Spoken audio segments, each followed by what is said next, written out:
Konting update yan sa ating sigarilyas dito. A 1-year-old puno ng sigarilyas natin na mayroon na namang bunga. So ayan, madami na yan, no?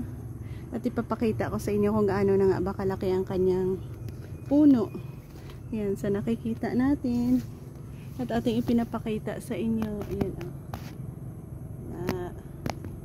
Meron siyang bulaklak. Ito ay green.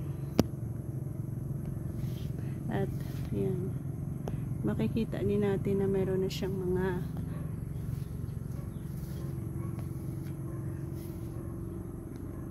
posibilidad na yan na magiging bunga niya. So ayan ang ating sigarilyas dito. So gaano nga ba kalaki at ilang puno ang meron tayo dito?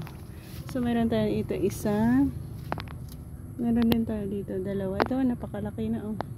3, 4, 5 dito sa banda dito. Meron pa tayo doon sa kabila. 3. Ayan nga, ipinapakita na naman natin sa inyo. Sigarilyas. Yan. Sigarilyas natin yan.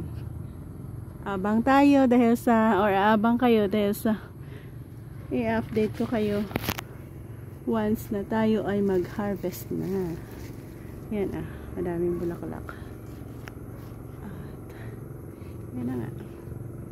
Sunod-sunod na ito. Diba? Ganda. Yan. Dito yan sa likod ng ating bahay kubo.